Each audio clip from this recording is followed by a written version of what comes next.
Hey everybody, it's Tripl-L coming in for My Hero Academia chapter 274? 274, Search. So My Hero Academia chapter 274. This week's chapter, it was pretty simple. It's a battle chapter, so that's good because that means that the video might be shorter or it might not. I have come up with extra points anyway that I was able to ramble on about, so that'll be fun. But yeah, guys, hope everyone's doing well. Hope everyone's having a good day. Hope everyone's really excited for Hero Academia. And yeah, let's just get into it. We're going to do the regular stuff, general notes, and then we'll go into the page-by-page walkthrough, and we'll see what we can draw out from the pages. So the first note that I want to say is this chapter had Shigaraki using Search. And there were a lot of things that kind of told us that. The chapter's title was Search. We had that shot of Ragdoll. Overall, I just wanted to say, like, I was very happy with that. It was cool to see a visualization of Search. Like, you know, we're not getting all the details of Search. Like, we don't know how strength and weakness is conveyed, but it was really nice. I still liked it. And I'm really happy that the author took the time to put Ragdoll in the chapter and also name the chapter Search, because otherwise, you know, there might have been debate as to whether or not Shigaraki was using Search. Because we all know if something does not get confirmed 100%, and even here, like this is confirmed 90%, like because the author is doing it through implication, not doing through direct statement. You know, people sometimes, if they don't get things confirmed, they will fight like forever. I mean, no disrespect to them, that's just kind of how the nature of the beast goes. But yeah. Really happy with how the author did that. Like, honestly, Ragdoll's placement in the chapter only makes sense if it serves as a tool to give the reader an implicit message. So, that's the first general note for Search. It was really cool to see it. I guess the other thing is, like, I don't want to spend time working out the timing for this. Like, how did... I would like to know the logistics of, like, the... point A to point B to point C. Like, I want to know the steps that All For One went through. Like, did he grab Did he grab Ragdoll? Did he take out the quirk? Did he put the quirk in the package, or did he give the quirk to Garaki? Then the Garaki do the duplication Like, I want to know exactly the pipeline here, right? Like, I understand the pipeline for a computer. I want to understand the pipeline for All For One's process here. Just because that'd be just interesting. But it's not really that big of a deal. Like, just telling us that All For One took the quirk and then just put it away, that's a good enough explanation for how it ended up in Shigaraki. Anyway, on other general notes, I have a question here. Like, you know, where are the other heroes that were with Endeavor? So for a good chunk of them, like Ryukyu, the melee heroes really shouldn't be there with Endeavor. For the heroes that can do range, like Present Mike, Present Mike has to touch the ground, so that's not a good idea. Endeavor is a good pick overall to be the one fighting Shigaraki. But it's interesting that Ryukyu wasn't in the sky with Aizawa, because I think an airborne Aizawa using his quirk, even for 30 seconds, like that would make a wild difference. I will say though, given that Endeavor doesn't have his passengers, it's likely that those passengers and everyone else is in a safe-ish place. Another general note I had is that it was good that Endeavor kept his comms up. As we saw, Endeavor talking to himself and communicating out loud while the radio is on was actually super critical. So good on him. Given how this is working right now, Endeavor's probably switched his radio to always on because Burning can now get all the information. But yeah, again, good on Endeavor for keeping comms up. Another thing, it looks like decay has stopped, but it's kind of hard to tell. There's a lot of dust going up, and a lot of the scenes in the chapter don't have backgrounds. Like, it's just Izuku standing there with a bunch of other characters running in the background. That doesn't really tell us much. So for now, I'm gonna assume that decay is done. Another general note in terms of the art, Izuku's faces were on point in this chapter. Like, I just love the face work on Izuku. I think it really just demonstrated what was going on through the kid's mind. I think the author did really well, and a lot of those shots were like smaller shots, but still, the face work in the chapter, amazing. And then, I guess my other biggest note, it's interesting to see how much hold All For One has on Shigaraki. So much so that it's changing Shigaraki's immediate goals. At this point in time, it looks like Shigaraki is playing to All For One's whims. And it's very scary that Shigaraki isn't able to identify that it's All For One's whims. It's interesting that he isn't able to identify that it's his master's desires that he's currently living out. The way I see it now, though, it seems like the All For One vestige is only carrying like One For All's... Wait. All for One's deepest feelings. That's what it seems like. I think when All for One dies, I think that vestige will become supercharged. And I hope that with this chapter, people feel a little bit more comfortable saying like, oh yeah, legitimately, maybe Shigaraki will be controlled by the end of the series. Just because right now you have like a really passive kind of control. This is essentially suggestion at a higher level. But this is already a lot. One more thing for All for One. I do think that All for One is being motivated in a good part by the desire to be with his only other family, his brother. I think once we get to the end of the series, we're going to see some kind of note about how All for One loved his brother in his own weird, twisted way. But I think right now what motivates it a lot, not only is it One for All, but I think it's the fact that his brother is inside of One for All. I think the guy's getting nostalgic. Because for this to permeate into Shigaraki's being, it seems like this has to be a really deep-rooted feeling. Okay, those are the general notes. Let's get into the page-by-page walkthrough. Also, before I begin, some commenters, I think either last week or the week before, they pointed out that Shoto had a new costume design where he has a little bit of the Endeavor styling on his costume, which I think is nice. I think the costume might be the thing that says that Shoto is getting closer to being able to forgive Endeavor. Anyway, page 1. The biggest value on the page is the throb sound effect. Note how this throb sound effect has the All for One patterns and the decay patterns. So that implies that All for One is causing that throb. And as we find later in the chapter, that's pretty much confirmed. But it's a good early tell. Page 2, we get the confirmation that All for One is speaking, and we get a visualization of search. It's important to note that it seems like the author reused the bottom panel quite a bit. One thing I want you to note though is that Shigaraki isn't seeing 100 lights, because we know search can like maintain up to 100 people, but in the shot there's 9 lights, and that 9 number is maintained throughout the rest of the chapter. One thing I come out thinking though is that it's very likely that when Ragdoll has search, she trained it to the point that she can maybe see 100 people. In other words, maybe it wasn't strong out of the box. We do know that All for One can't transplant experience, and we can infer that from his talk with Best Jeanist. So we can say this inference is plausible. At this moment in time, it looks like Shigaraki's search focuses on one person and shows a radius around the one person. If you were to ask me to like come up with like a possible hypothesis for what this is, that'd be one of my first ones. I do think it's interesting though that Shigaraki can lock on to someone. Him being able to get qualitative information, like knowing that One for All is over there, that makes sense because Ragdoll could see stuff like strength and weakness. So it makes sense that he can get something from what he's looking for. I do still wonder the full extent of data that he can derive from search. It's also, so another hypothesis is that it's also possible that Shigaraki is voluntarily narrowing the radius, which would say that it's a very easy to use quirk. So honestly, it could go either way. I hope we get more examples. It's either search has more functionality that you have to train into, or search is just really easy to use out of the box. Page 3, Endeavor unleashes a massive fire. Like, wow, it is a sea of fire. It looks pretty impressive. And it's a lot. You can look at how tiny the pillar is to get the size reference. It was pretty cool. Okay, so page 4, we get good shots of Shigaraki burning alive. But aside from damage depiction, page 4 doesn't really have much. Page 5 does 2 things.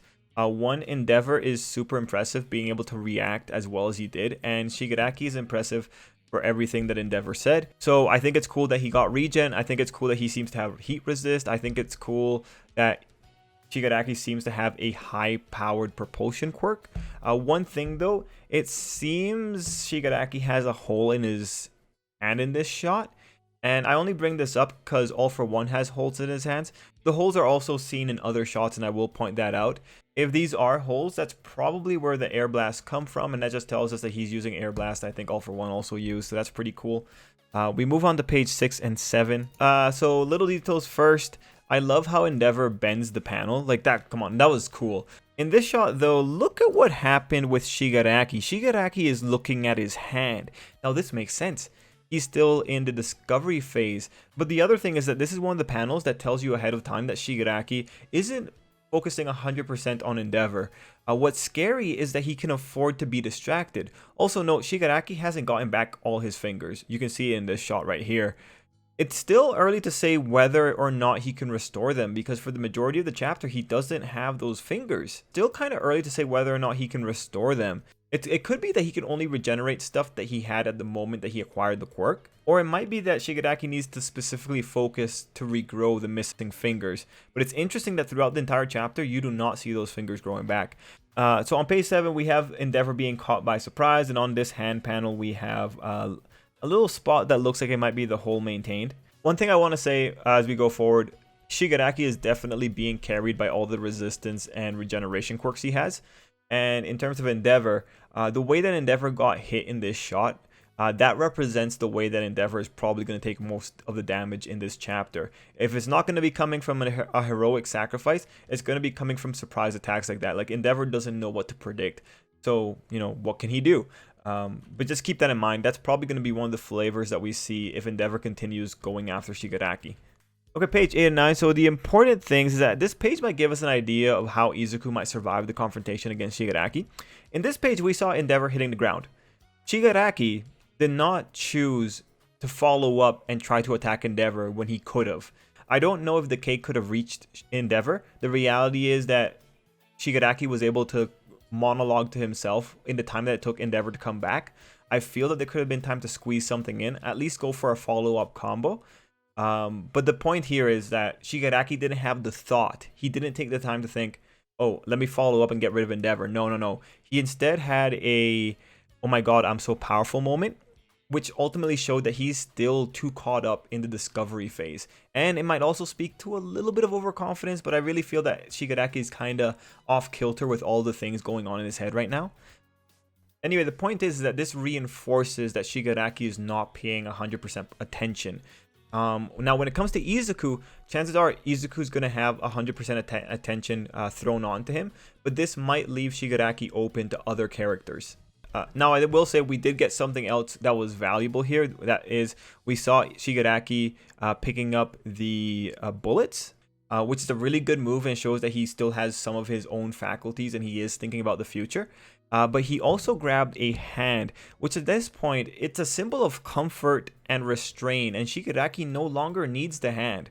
So it's very interesting that he still goes to pull the hand, even though the hands were effectively something that he's disintegrated multiple times before.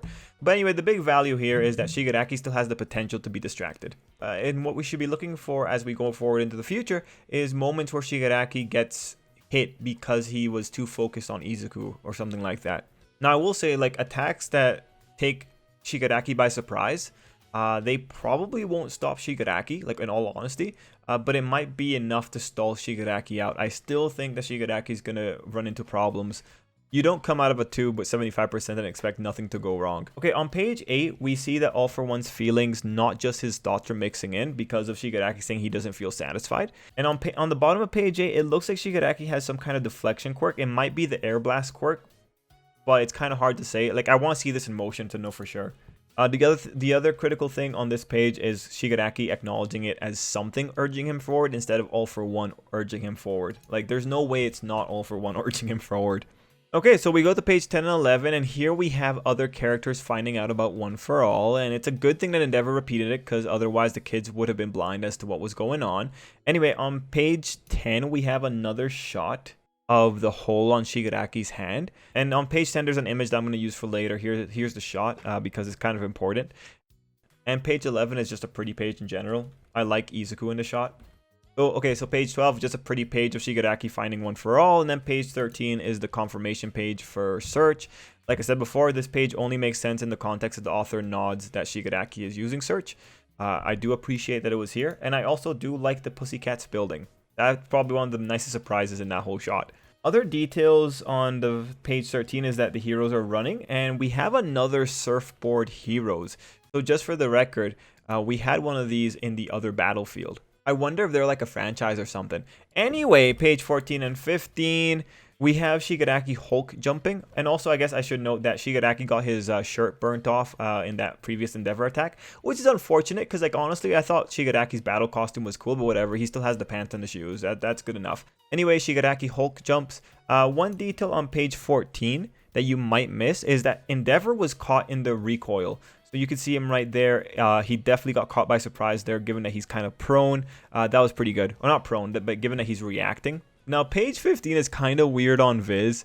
Viz talks about Funkman, and Funkman's gone. The fan translation says this instead. So I don't know, man. It's kind of odd. Translation is an art form. That's what really you get reminded of. Okay, so page 16, we get heroes running away as Izuku and Bakugo turn around. So nice details here are a hero helping a middle school couple. You have another hero carrying a baby, and you have this burglar type hero carrying a bunch of people, and that's pretty cool. I like the face on the little old man. Now, Bakugo's line on page 16 is also super important when we talk about characters. Let me just read it for you. If you told them there's no denying that they'd have to devote a lot of people just to protect you, because heroes are supposed to protect everyone. So I have a point about this line because I recently saw a comment about Ochoco. And what I want to do at this point is highlight the difference between the kids' journeys and the different values that they have for similar subject matter.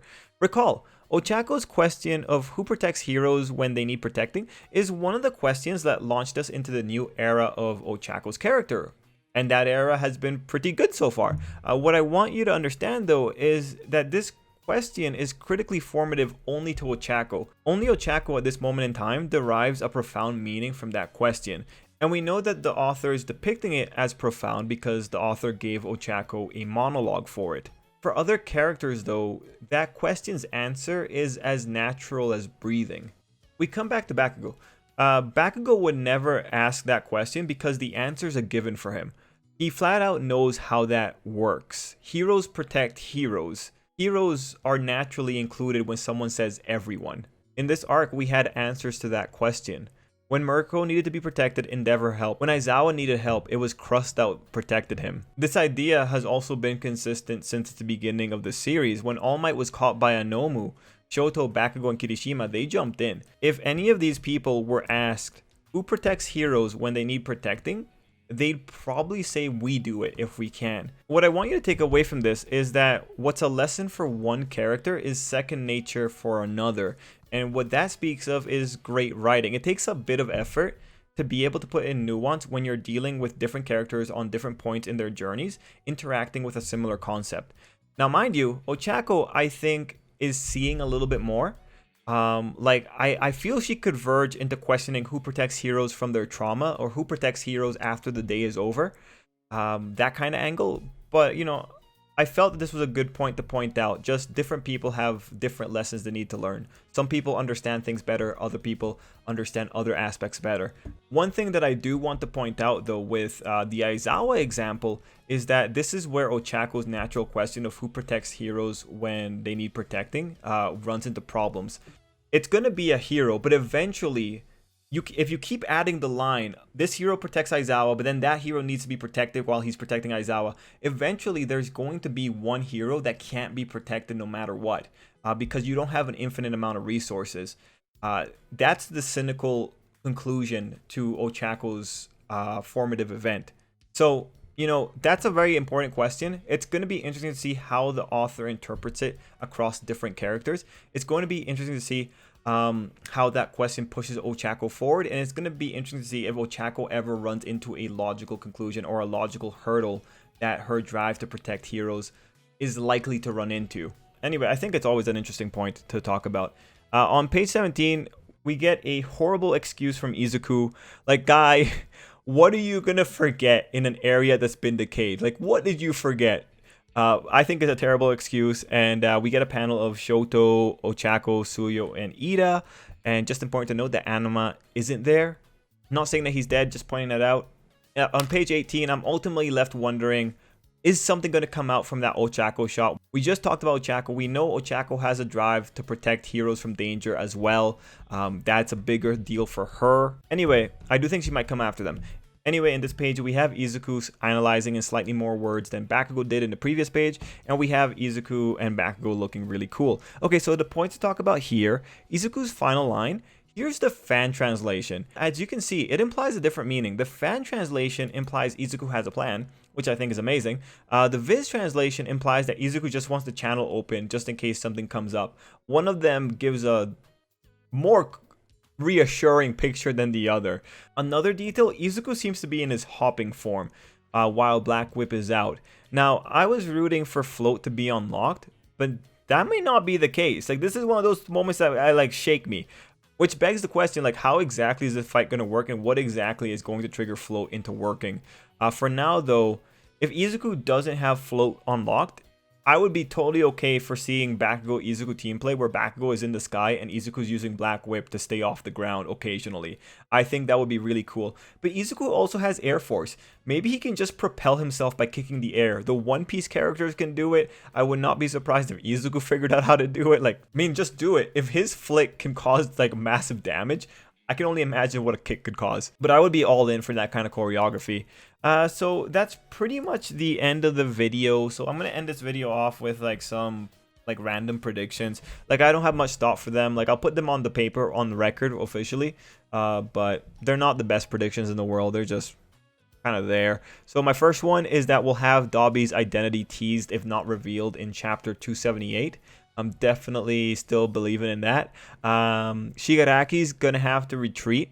I do think Shigaraki's going to have to retreat when his body starts getting fatigued. I do still think Shigaraki's going to be dealing with some of the negative effects of the quirk Singularity. But before that, I do think Shigaraki's focus on One for All is going to leave him open to a lot of attacks. I kind of think it would be cool if we get a shot of all the villains facing down whichever heroes stand against them before they leave. Like, just like one nice line of just, you know, one nice line of villains so we see who the big targets are for the remainder of the series. And then I do think Ochoco is going to end up on the battlefield. Like, it's likely. She's been talking to Izuku so much. Last time she jumped out and hugged Izuku. This time I could see her like definitely saving him if he does something stupid. Another thing, I wonder if we're gonna get like Hero Academia Movie 2 vibes. I wonder if there's gonna be a moment where Shigaraki grabs Izuku and tries to steal One for All from him and fails, because this is kind of a similar setup. Izuku and Bakugo together going up against a villain that can steal quirks. I do wonder if we're gonna have like a bit of a chokehold on Izuku there for a bit, and then it fails. That would be a really cool scene if we did get it. Guys, let me know what you think down below. I'm all excited. I do think we'll also get team play between Endeavor, Izuku, and Bakugo, which will be good because those three know how to work together. Those three definitely, like, that would be, like, that has potential for some amazing choreography. Oh, I forgot. There was the one panel showing the lights separating. Okay, sorry, I forgot all about this. So in this panel, we see that one of the lights is further than the other group. I'll circle it here. On first thought, it seems that it could be someone following them. But when you compare it to a previous image, it seems like this is just the same configuration. If you assume that these two are Izuku and Bakugo, that the spacing is almost the same. It's just kind of odd when you're seeing it. But yeah, okay, that's the last point for sure. So guys, let me know what you thought down below. Let me know what you're thinking. Until next time, I hope you have an absolutely great day.